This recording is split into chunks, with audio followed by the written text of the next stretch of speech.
Bismillahirrahmanirrahim. Assalamualaikum warahmatullahi wabarakatuh. Perkenalkan, nama Ibu Susan Sutomo. Ibu di sini mengajari matematika. Untuk materi pertama di kelas 11 kita akan membahas mengenai materi vektor. Oke, langsung saja ke materi. Vektor adalah bab pertama yang akan kita bahas di kelas 11. Nah, sebelum kita mempelajari vektor, kita harus mengetahui dulu tujuan akhir ketika kita mempelajari vektor itu seperti apa. Yang pertama adalah menggambarkan vektor sebagai segmen garis berarah bila diberikan komponen-komponennya, lalu menghitung modulus vektor bila diberikan suatu vektor, menentukan vektor posisi suatu vektor, dan ada 12 vektor, ada 12 tujuan kita mempelajari vektor. Kalian bisa lihat ya. Nah, untuk pertemuan pertama, kita akan membahas mengenai tujuan pembelajaran. Yang pertama itu adalah mendefinisikan tentang vektor, menyatakan komponen-komponen vektor, menentukan besar atau panjang vektor pada bangun datar, lalu yang terakhir adalah menentukan vektor satuan dari suatu vektor pada bangun datar. Oke. Lanjut langsung kita ke pengertian vektor sendiri. Vektor adalah besaran yang mempunyai besar dan juga arah. Besar dan juga arah ya. Besaran vektor ditunjukkan oleh panjang ruas garis, sedangkan arah ditunjukkan oleh arah panah. Nah, ini ya arah. Gambar di samping menunjukkan vektor AB atau ditulis sebagai vektor A. Vektor bisa ditulis seperti ini, bisa juga ditulis seperti ini. Garisnya kadang ada di atas, kadang juga ada di bawah. Itu sama-sama menunjukkan bahwa itu adalah sebuah vektor, ya. Vektor A menuju vektor B. Vektor yang dari A menuju ke arah B atau ditulis sebagai vektor A. Lanjut, lingkup vektor pada bangun datar. Vektor pada bangun datar atau dimensi 2. Nah, dimensi 2 ini biasanya kita tulis sebagai R2. Ya, bangun datar itu ditulisnya adalah R2 atau juga disebut dengan dimensi 2. Ada dimensi 3. Ya, kalau dimensi 3 kita tulisnya adalah R3. Dimensi 2 itu dimensi 3 itu apa? Dimensi 3 itu adalah bangun ruang. Kalau bangun datar itu R2, kalau dimensi 3 itu adalah bangun ruang atau ditulis sebagai R3. Nanti kita akan pelajari di pertemuan selanjutnya ya.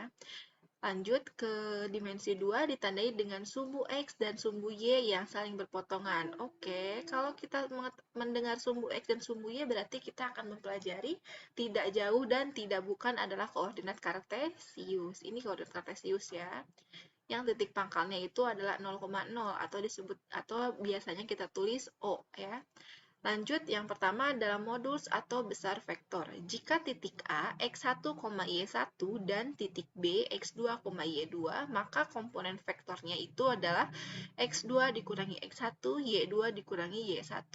Jadi, cara pengerjaan komponen vektor, cara kita mengetahui komponen vektor adalah dengan mengoperasikan titik B ke titik A. Jadi, kebalikan ya.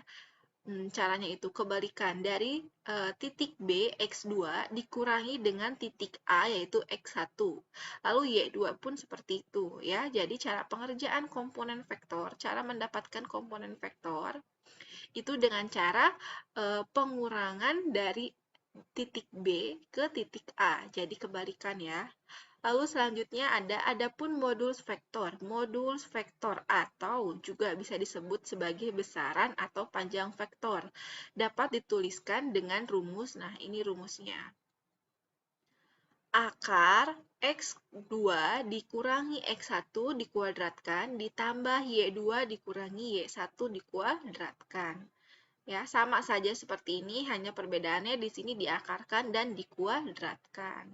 Oke, paham ya? Nah, ini adalah vektor titik A, X1, Y1 menuju ke X2, Y2. Lanjut, selanjutnya, contoh ya. Sebentar. Diketahui titik A 3,-5 dan titik B negatif 2,7. Tentukanlah komponen vektor B dan modulus atau besar vektor B. Komponen vektor tadi kita sudah mengetahui, ini rumusnya ya. Ini rumusnya yaitu X2 dikurangi X1. Kita cari X2-nya yang mana? Oh, ternyata yang ini X2-nya. Lalu X1-nya yang mana? Oh, ternyata yang ini X1-nya. Jadi, negatif 2 dikurangi 3, lalu 7 dikurangi negatif 5, yaitu ketemu negatif 5 dan 12. Nah, penulisan seperti ini, penulisan vektor pun ada dua macam ya. Sebenarnya ada beberapa macam. Kita tuliskan seperti ini. Ini adalah vektor.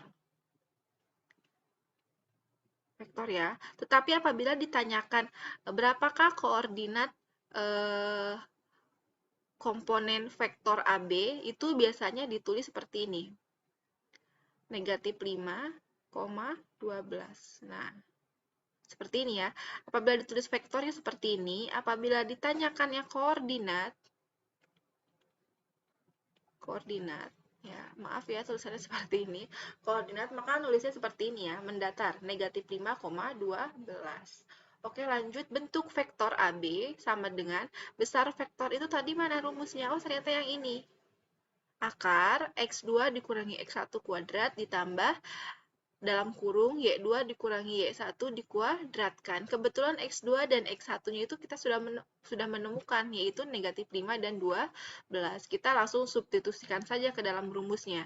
Akar negatif 5 dikuadratkan ditambah 12 kuadrat. Maka didapatlah akar 25 ditambah 144.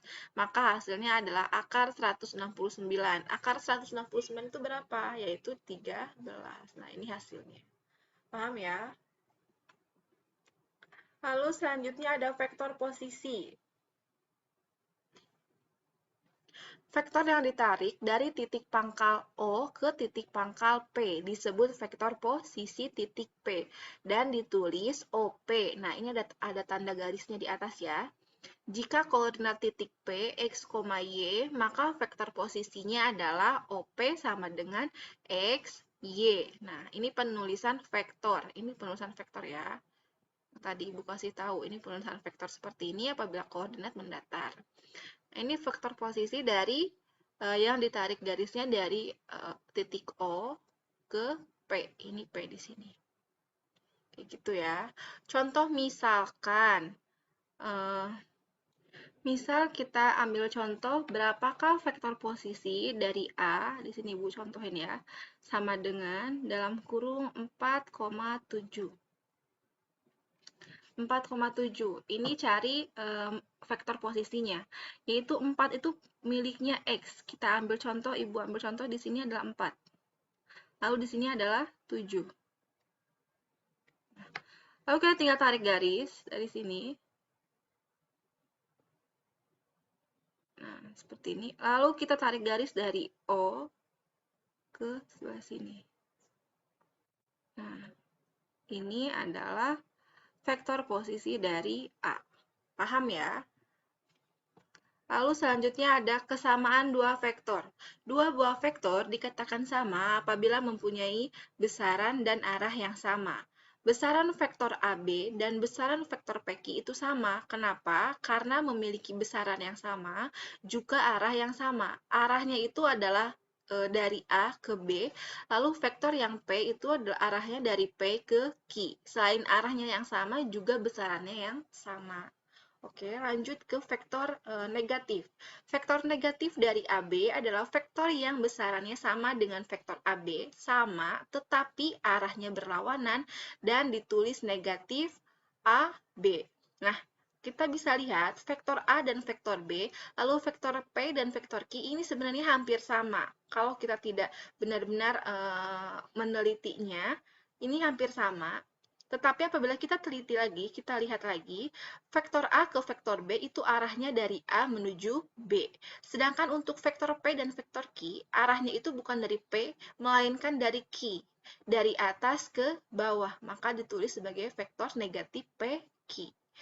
Ibu kasih tips ya, bukan tips sebenarnya, ketentuan apabila sebuah vektor yang arahnya itu ke bawah seperti ini juga ke sebelah kiri itu akan bersifat negatif. Akan tetapi apabila vektornya ke atas arahnya lalu ke sebelah kanan itu akan bernilai positif ya. Kenapa hal itu bisa terjadi? Karena apabila kita tarik garis nih dari koordinat kartesius ini, dari koordinat kartesius ini ya ke bawah kayak gini. Nah, ke bawah seperti ini. Anggap ini lurus saja ya. Nah, di ruas yang paling bawah ini adalah negatif. Negatif 1, negatif 2, negatif 3, dan seterusnya. Lalu ini pun sama, bernilai negatif. Paham ya? Kenapa vektor posisi dari arah atas ke bawah ini seperti ini, dari atas ke bawah itu selalu bersifat negatif. Sedangkan dari arah bawah ke atas itu selalu bersifat positif. Oke, lanjut vektor 0. Vektor 0 adalah vektor yang besaran atau panjangnya 0 dan arahnya tak tentu berupa titik. Di ruang dimensi 2, vektor 0 dilambangkan dengan O sama dengan 0,0. Ini adalah vektor 0,0 ya. Lalu selanjutnya ada vektor satuan. Vektor satuan adalah vektor yang mempunyai panjang atau besaran satu satuan. Vektor satuan dapat dituliskan dengan cara membagi vektor tersebut dengan besaran atau panjang vektor semula. Nah, ini Ibu udah garis udah pakai bold ya, pembesar. Vektor satuan dari vektor A dirumuskan ini ya. Lambang vektor satuan adalah E. A per vektor A. Contohnya, jika diketahui vektor A sama dengan 3,2,1, hitunglah vektor satuan dari vektor A. Penyelesaian. Nah, cara menentukan besaran itu kan yang tadi kita sudah tahu ya, besaran itu berapa sih gitu kan, rumusnya yang mana. Nah, rumusnya yang ini kan. Nah, ini ya. Kalian lihat lagi ke contoh soalnya.